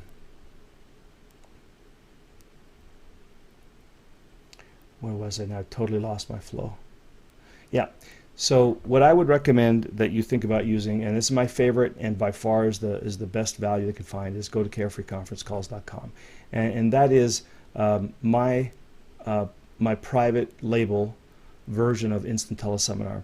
Now, what I'm going to skip through these slides while I'm talking because I've got to catch up to where I am. So now, why would I say, Carefree Conference Calls instead of Instant Teleseminar? Well, if you actually compare the pricing and the capability of Instant Teleseminar, you'll find that, as it turns out, my private label it still offers the configuration of the old Instant Teleseminar before they upgraded the pricing model, where they're charging a lot more and giving a lot less capability, right? So you will find that for as little as $27 a month, you can get, I think, like 100 or 200 phone lines. You can get 2,000 webcast lines, which means that you can do slide presentation and webinars to up to 2,000 people for as little as $27 a month. Now that $27 a month also gives you the ability not to have to do any HTML for registration, for replay pages, for event management, for Q&A. The recording quality on this line is outstanding, and it has noise reduction. It has the ability for you to lower and raise individual volumes. I mean, it has this great interface on the panel where I can see you raise your hand and open your line individually. And what they did now is that they worked with Skype to get a special line so that when you, a special Skype ID, so that when you connect to this conference, Carefree, and by the way, we're using Carefree Conference Calls for our audio on these calls. When you connect to the line using Skype, it doesn't go through the normal voice over IP network of Skype. It actually goes through a GSM network, I think it's GSM, which is equivalent to a landline connection.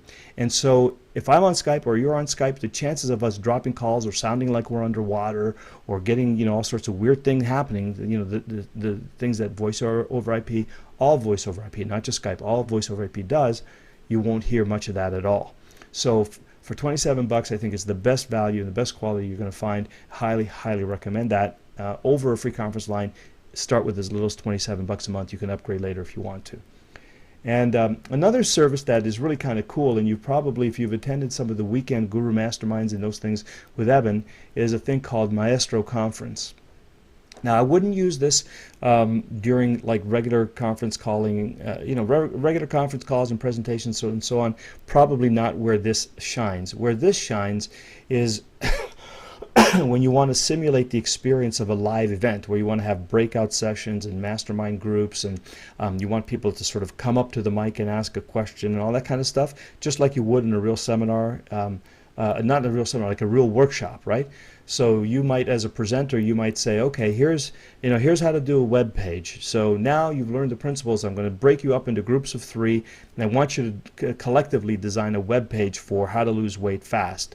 And then they break out, and you as a moderator can drop in on the breakout sessions. You can listen in, you can give some tips, some advice, see how they're doing, right? So it's a really cool thing. It simulates the live conference, live workshop environment.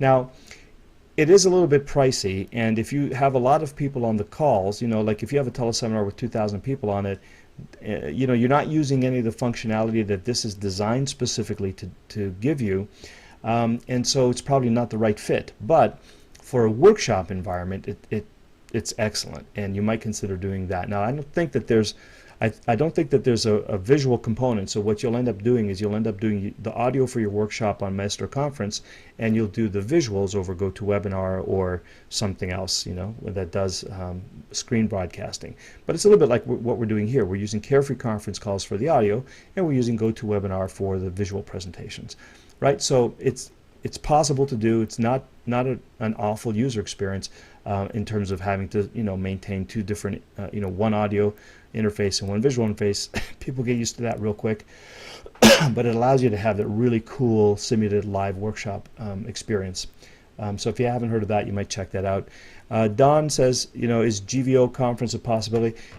Don, frankly, I'm not a big fan of anything that is network marketing in this space. There's about 3 or 4 different ones, and GVO is one of them. It just I'm not saying it's a bad thing.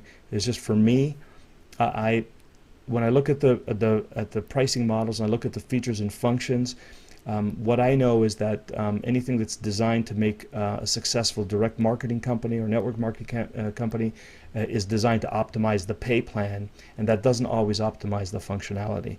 And so I have GVO might be perfectly fine, and there's another one somebody mentioned, Talk Fusion. I mean, there's a lot of them that are set up as direct marketing companies. I personally have not found them to be as much value feature for feature, and GVO is also web hosting and conference calling and webinar, all this kind of stuff. They do a lot of things, and they do them with the aim to maximize the pay plan. And so I think personally it's not the way that I would like to go myself. Maybe perfectly fine. A lot of people are enjoying it, they're doing well with it. For the way I work and the way I recommend my clients work, it's not a great fit. So it is a possibility, Don, and if it fits with your model, and in fact if you're working the business, so if that's part of your income stream, working the business to get it downline and to promote the product and to optimize the pay plan, then sure, it could absolutely be a possibility. But I don't do that. I don't work a network marketing business, and so what I'd like to feature on is the best value for feature capability, price, and quality and support. And so I haven't found a direct marketing solution that fits as well as the ones I'm recommending to you tonight for my purposes. Okay. So again, you might hear something different from someone who's using GVO Conference. And I mentioned this earlier too, right? Like, look, these are absolutely not the only options on the market. They're just the ones that I know and use, and the ones that I've, after I've done all my research and filtering and what I've seen what goes on in the industry, I've narrowed it down to these. They're the most popular, and that's important to me because I want services that I know are going to be around, they're going to be well supported. They're the most popular, they're the best values that I can find. I mean, GoToWebinar, WebEx, Adobe, those things are all as reasonably priced as I can get, even though at this point I'm reluctant to tell people to go to GoToWebinar because if you have a lot of people on the call, you're paying $500 a month. So until and unless you get your presentation to the point where it's generating 10 times, a few times more than $500 a month, then that's a hard pill for some to swallow. So for some, I recommend you start with the lower version of GoToWebinar, $99 a month. Start perfecting the webinar, start creating the income, and start building the list. And as your attendees start to show up and you start getting people drop off because they can't get on the call because it's popular, then you might want to move to the $599 or $499 a month option. Okay, so let's keep rolling, and please know that there are many more options and many more excellent options besides the ones that I'm giving you here, and GVO Conference may absolutely be one of those. So if you're doing, as far as a webinar is concerned, if you're doing a static slideshow, or if you're just doing a plain old teleseminar, then Carefree Conference Calls is all you really need. You don't need to go to GoToWebinar.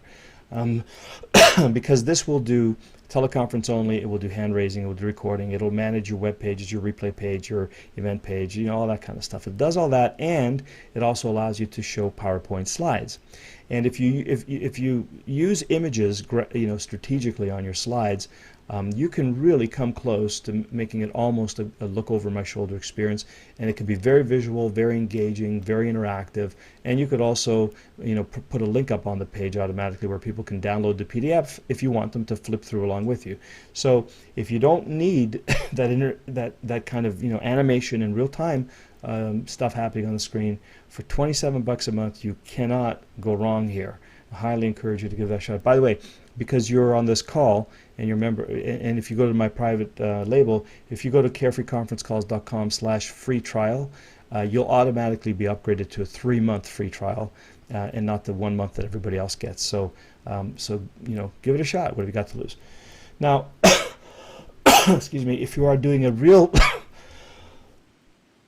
all right, my throat's getting a little dry now. So if you're doing a real webinar and you need to do the look over the shoulder and you have animation and video and all that kind of good stuff, then you're probably going to look at something like GoToWebinar, WebEx, Adobe Connect, and as I was saying earlier, look, there's a lot of them. You can just Google for webinar services or video broadcasting services and all that kind of stuff, and you'll find lots of them.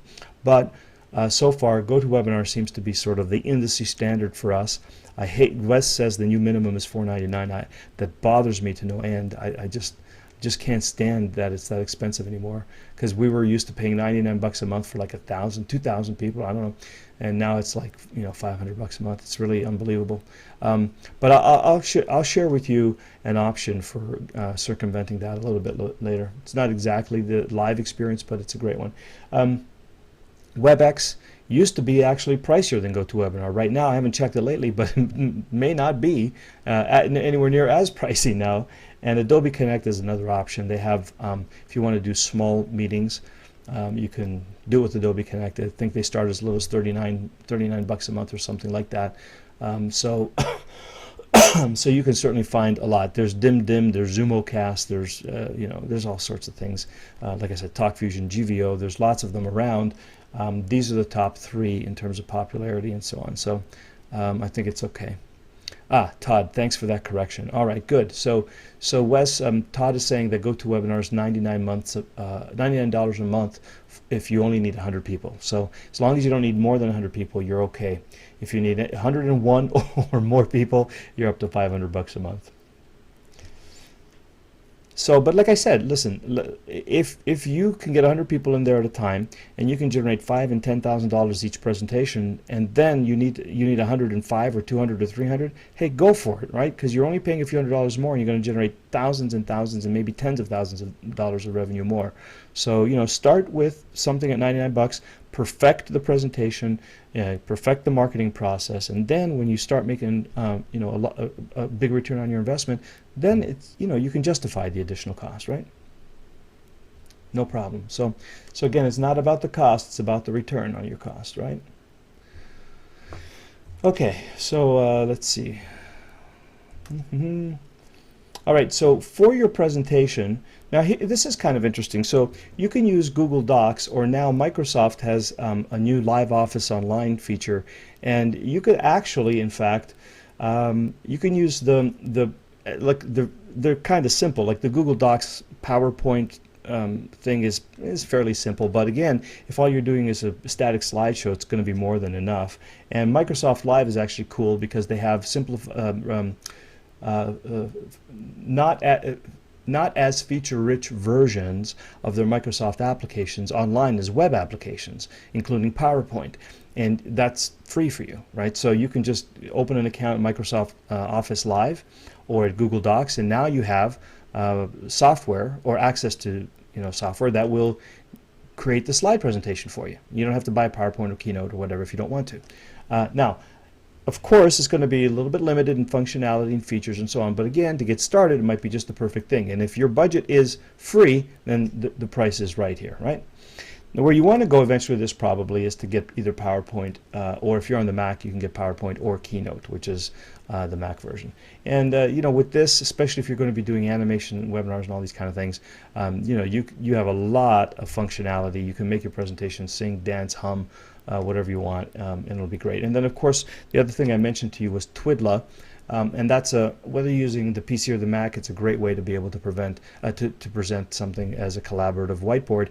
And actually, one of the things that we haven't done yet, which would be kind of cool, is that as you and I are talking, I could give you the number to the room and say, bring your mouse into the room, and we could both draw on the whiteboard. That might be kind of fun, So it's a great little tool for your event presentation, for your content. For recording your events, Carefree Conference Calls has a great quality recording, but of course it is phone quality. But if you dial in by Skype, or if you're using a microphone on your computer, or your audience members have microphones, like they could be dialing in on Skype, you can get some pretty decent recordings. It sounds much better than phone quality, much richer, much deeper, much more natural. So if that's what you got to work with, then by all means use the recording feature built right in. If you if you're using, you know what, I need to take a break and get a little candy to moisten my throat so that I can come back. Give me about 30 seconds.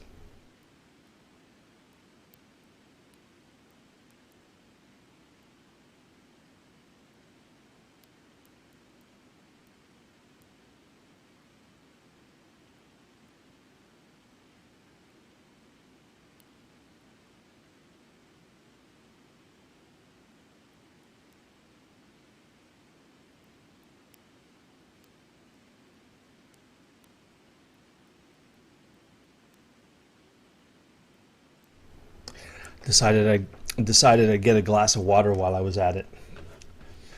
Okay, so if your webinar service allows you to do built-in recording, then by all means use that, right? So um, on the for GoToWebinar, for example, on the PC, we'll record the actual webinar and it'll produce a WMV file for you and all that kind of thing.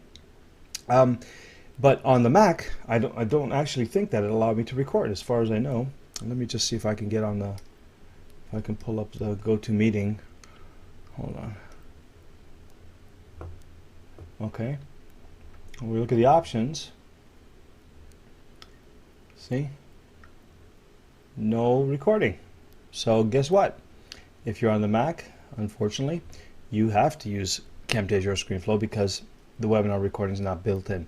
Not a big deal because actually you get a lot better quality recording than you will with GoToWebinar. However, if you have nothing else and you're on the PC and your webinar service provider does the recordings for you, then that's a great thing you should do, whether or not you have ScreenFlow or Camtasia as a backup anyway. So to record the event, if you have visuals, you can use the built-in webinar recording. Of course, my favorite solutions are either ScreenFlow or Camtasia. And if you're doing a Skype-based conference call, then Skype has recording capabilities, and it also has the ability to record in high-quality microphone. Now, you'll notice if that Skype call, you can always tell a Skype or a webinar call recording because it sounds like a natural voice, but it has kind of a flange effect, kind of a swish sound in the background. You can always hear it's not quite natural. And so it wouldn't be the way I'd recommend you record something for product creation, but for just webinars and replays and everyday stuff, no problem, you can do that. If you want to do any recording and all you want to do is record the audio, then you could look at programs like Sony Audio Studio or Audacity for the PC. You could look at GarageBand and Wiretap Pro for the Mac, and actually on the Mac you can also look at things like Peak, Bias Peak or Twisted Wave. There's a number of these things, right? The key thing here is remember you want to record the line in and the computer audio. So whichever one of these you choose to do, whichever one of the pieces of software you choose to use, make sure that they can record both sides of the conversation, right? Your mic and what's coming in from the line over the PC, whether it's coming in over GoToWebinar or Skype or Carefree Conference Calls. If it's coming over your computer from the internet, you need to be able to record computer audio, not just line in audio, which will be your microphone. For production, I'm looking at this. I don't know if it's ScreenToast or ScreenToaster.com. This is a really basic, screen recorder. If you've got no other option, you go this way. I wouldn't recommend you start there. Cam Studio is a PC version. It's like a free version of Camtasia, but it's considerably less feature rich. But hey, it's free, and if that's what you got to get started with, then by all means do that. But as soon as you can, just go for the big guns. If you're in the information product creation business and you want to create, high perceived quality products, as soon as you can, move away from the stuff that isn't optimized, isn't kept up to date, isn't going to have all the latest, production options and so on. Work with ScreenFlow or Camtasia, and you'll be in good hands. If you have full motion video, or if you want to do some really fancy editing, movie editing, video editing, then you'll probably want something a little bit fancier than ScreenFlow or Camtasia because they're just, they're fairly basic. So you might want to go to iMovie, Movie Maker, Adobe Premiere. In fact, you might even want to go to Final Cut or Sony Vegas. Right, so with these kinds, then you can get really fancy with your production. But for slideshows, it's not usually necessary. For slideshows and a little bit of animation and presentation, usually you'll find ScreenFlow and Camtasia is more than adequate. And again, if you want to do audio editing and you want to get a little bit fancier, a little bit more advanced than what ScreenFlow or Camtasia gives you, you could try Audacity. Now, look, I'm going to put this caveat out there. I say Audacity because a lot of folks rave about it and because it's free, but I don't recommend this to any of my clients because the sound quality, the performance levels, the speed, everything about it just makes me shudder a little bit, to be honest. And so if this is the only option you have, fine, use it.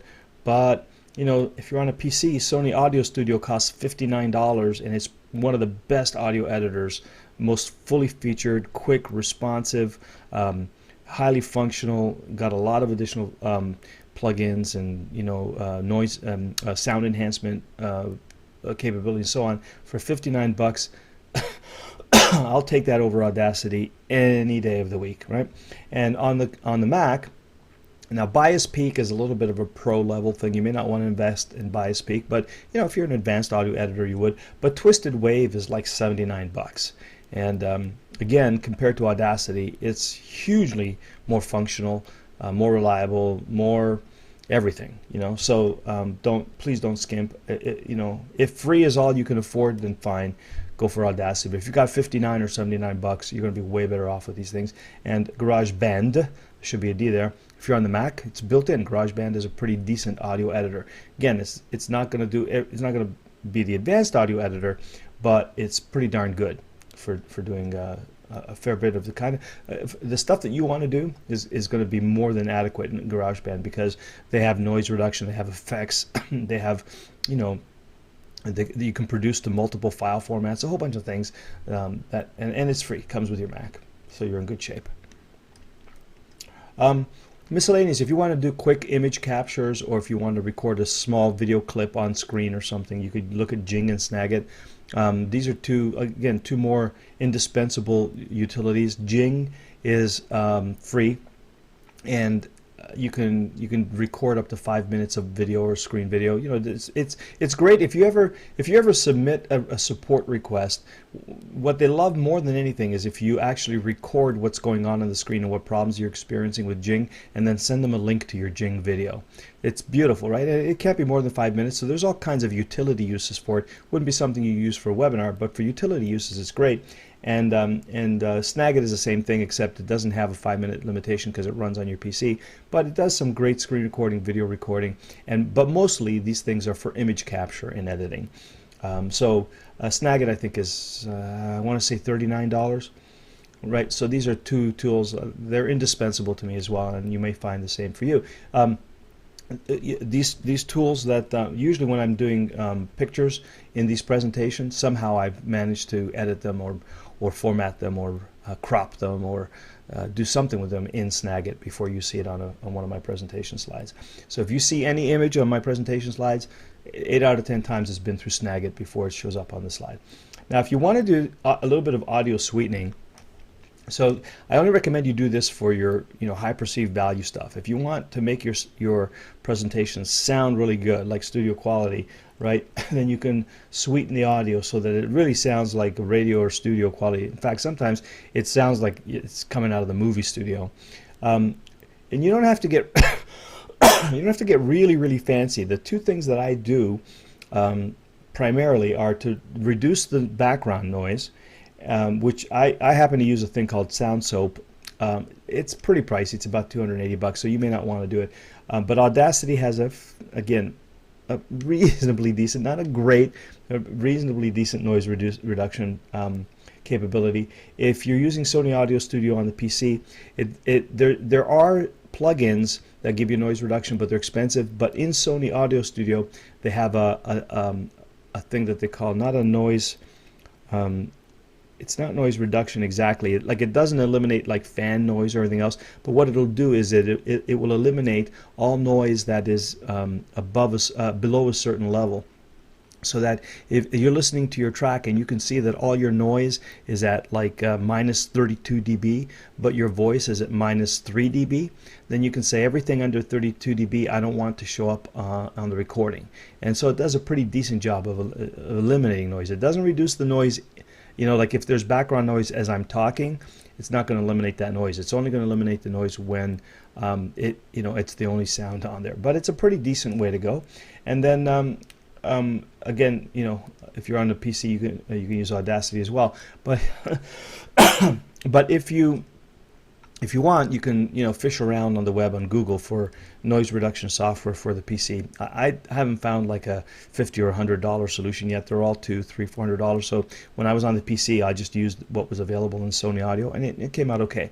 On the Mac, SoundSoap is amazing, and it's for me, $300 very well spent. In fact, I think you probably get a limited edition version that works with some of their Peak software, because SoundSoap is almost also made by Bias, and they have a limited edition editor and a limited edition SoundSoap you get for like $150. That's also excellent. And it will do fantastic things to the quality of the sound. And then what you want to do, and this turns out to be the podcaster's secret weapon, after you've removed the noise, then you use what's called the levelator. And you can literally Google for levelator, and you'll see the download for this. It works on a Mac and a PC. Oops. Works on a Mac and a PC. And what it does is it actually raises the volume of the entire track, and this is really great if you have a left channel and a right channel, right? I was telling you before, and so that it makes it, for example, in our case, it would make the phone conversation sound almost as loud as the voice conversation. So it sounds more voicey than phony, telephony, right? And so it raises the volume, it levels the volume, it sweetens the volume, and then it raises the levels of the opposite tracks, and it sounds when I do this, it sounds phenomenal. So those are the two little things that I do. I just put it through SoundSoap and then through Levelator.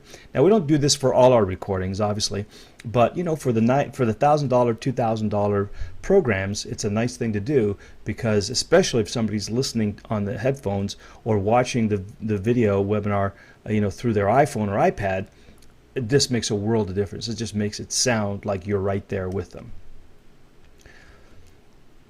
Okay, so this is where, you know, again, recording the mic and the phone on the different channels pays big dividends. And this is and again, remember, I don't need to do this for everything, but why do I do it for all of them? Just because I don't want to change my routine, right? And because I don't want to be in the situation where by the time when I finish a call, I go, wow, that was way better than I thought it would be. I'm going to turn it into a product, and I go, oh, but I've got everybody on one channel, and I can't isolate and level and noise reduce, right? So so I always go through the same process. Everything's recorded in stereo, everything's on separate channels, and for those important things, I put it through this process of noise reduction and then leveling. And by the way, you don't need to noise reduce. You know, you can just put it through Levelator and just see, you know, the difference in the quality. You'll be amazed, you know, how it levels everything out. Another thing you could do with this is if you've recorded multiple events. Excuse me. Let's say you're recording a 12 parts webinar series, and what you can then do is you can take the audio track from all 12 parts and run them through the Levelator, and guess what? They sound like they were all recorded at once.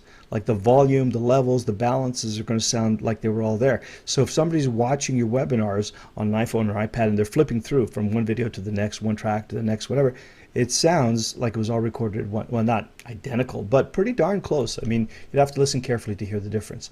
So these two tools are kind of sweet, and I recommend you check them out. Wouldn't do that for, you know, sales presentations and for replays like that, but for premium products you want, because it takes time to do this. It adds an hour or two to your process. So you don't want to do it for everything, but for the high value stuff you could definitely do it. Either you or outsource it, but either way, you don't want to be paying somebody, you know, $50 an hour and add 2 or 3 hours every time you do a webinar that you want to put on YouTube or your blog. It's not worth it, right? Okay, so media production and conversion, and we've been through this. This is after you've produced your file. Now you got to get it online, right?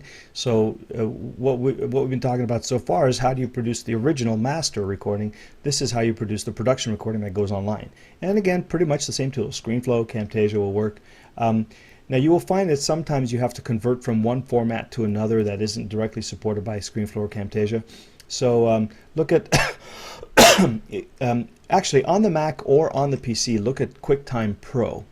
It's like $29 or $30 to upgrade from the free QuickTime to the QuickTime Pro, but it's got some really cool conversion options in there that'll take your AVI and WAV files and AIFF files and turn them into MP4s and MP3s.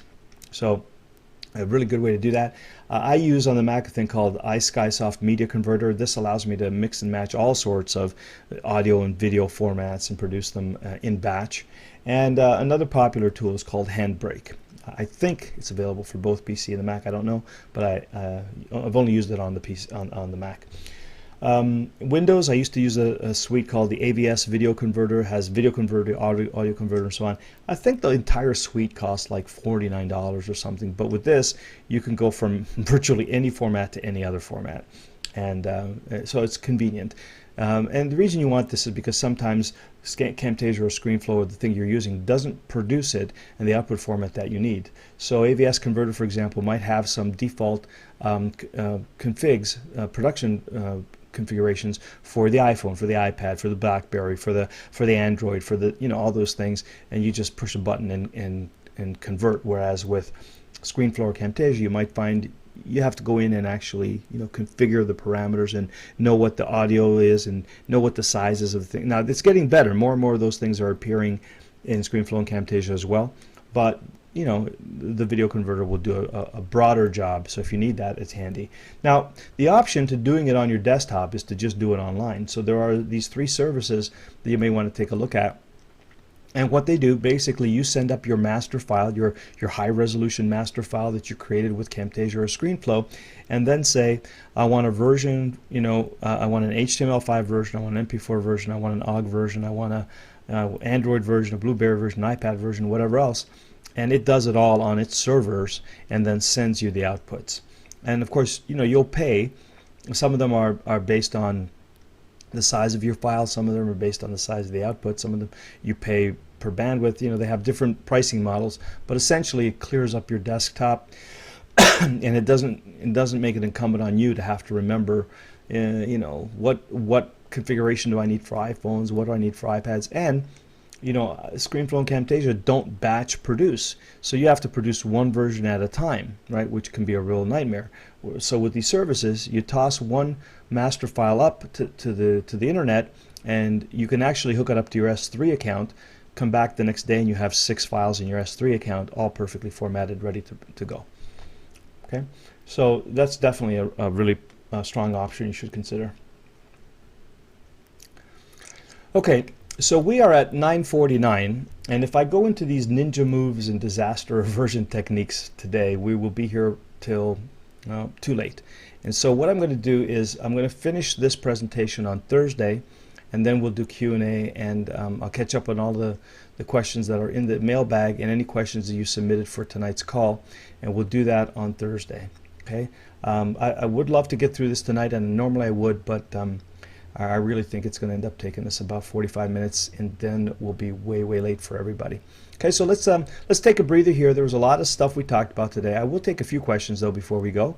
Try to clear the board today, but I think that there's a lot of stuff in there, and I don't want to overwhelm you before we go into the ninja moves.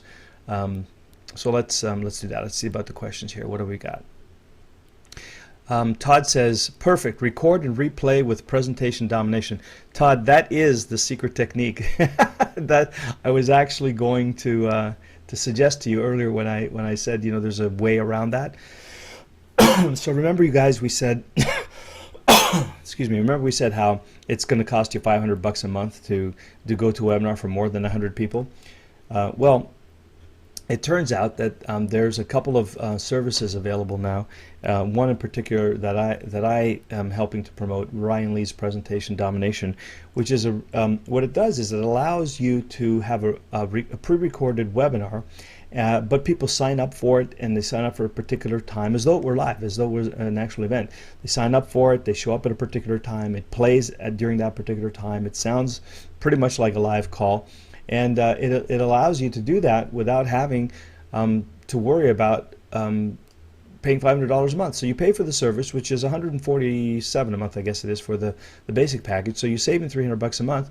Not only that, but it's an awesome strategy for multiplying yourself in terms of your marketing efficacy. So you don't have to be on those calls. You could replay that webinar as though it were live 24/7. In fact, I'm replaying a call right now that I'll tell you right now, I'm actually using the Presentation Domination system to promote Presentation Domination.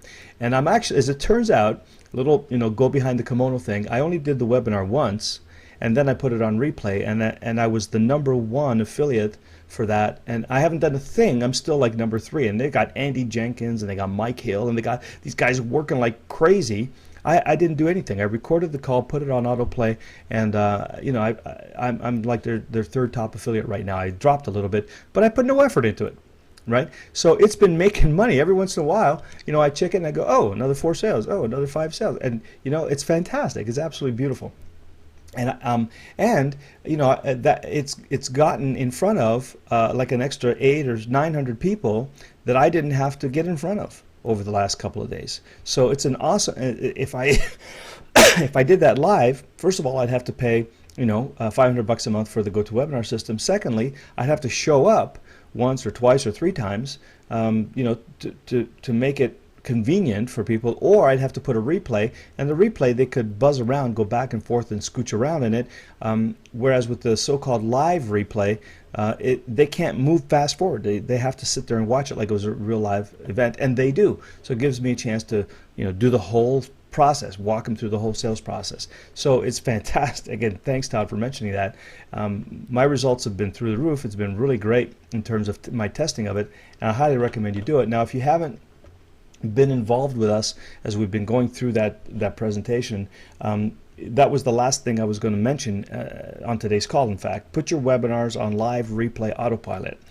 And so if you want to look at the system, you can go to lourecommends.com/PDS, which stands for Presentation Domination System, and you'll get to the sales page. Ryan's right in the middle of his launch. Highly recommend you take a look at that.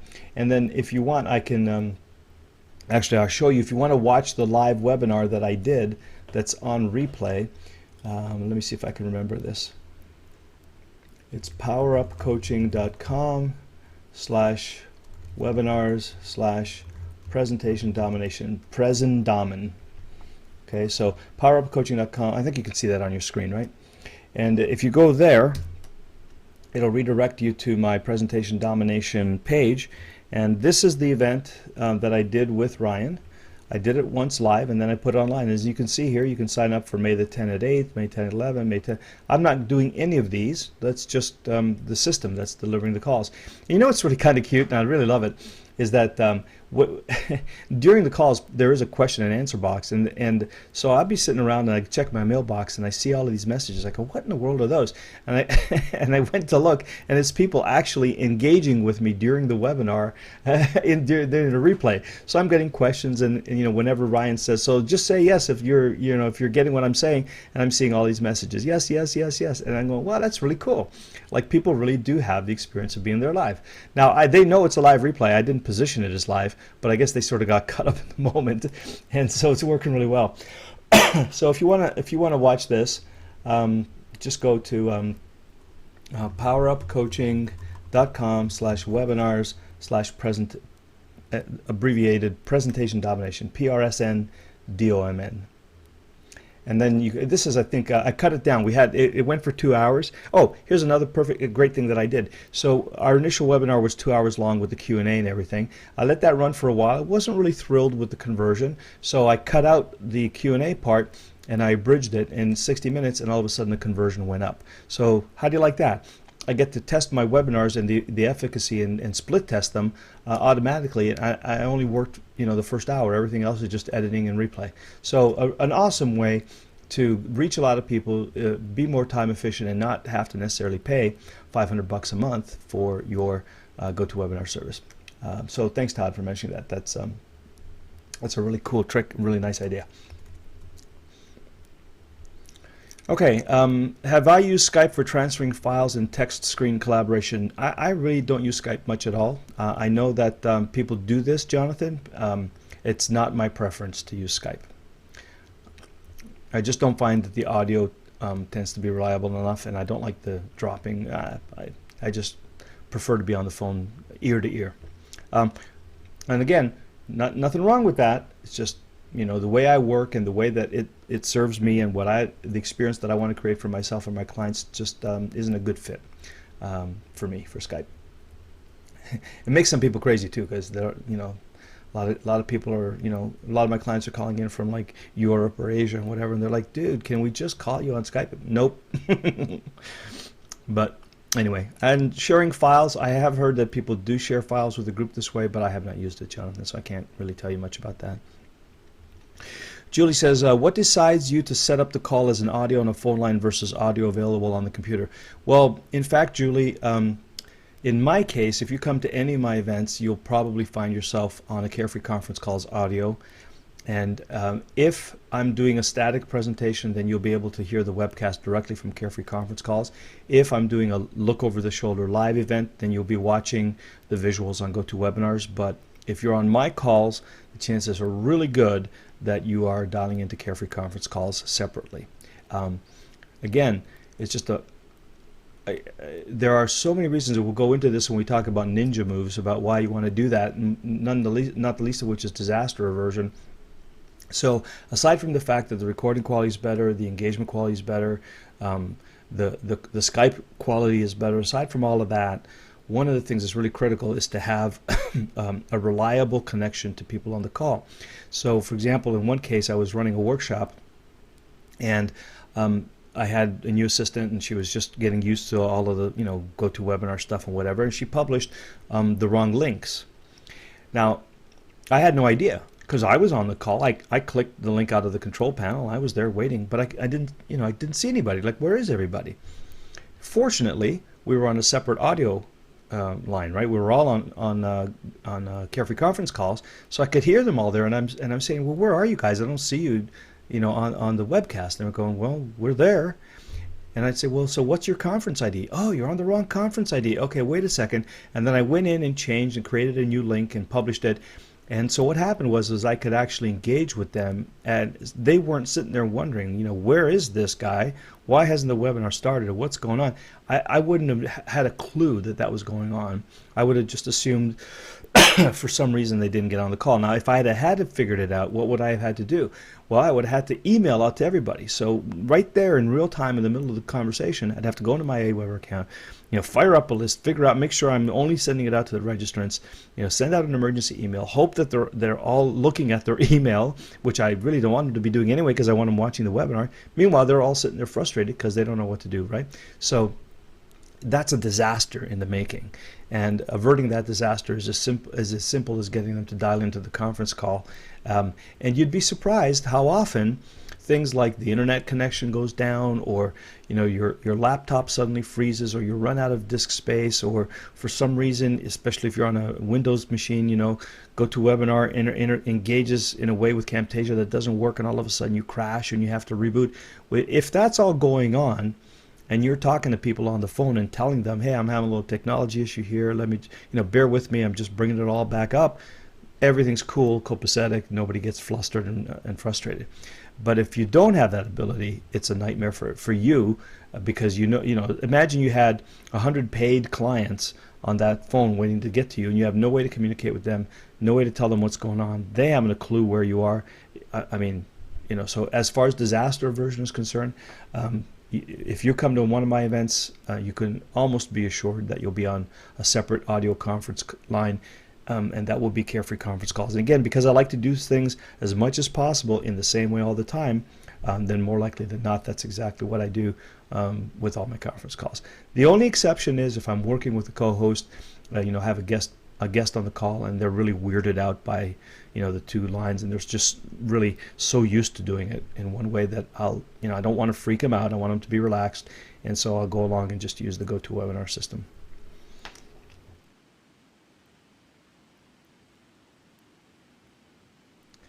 For audio, what do I think of Audio Acrobat? Audio Acrobat's pretty good. Yeah. It isn't quite as feature rich as Carefree Conference Calls in the way of managing the event and managing the replay pages and all those kinds of things, but it's a good service and the quality is quite good there. I like it.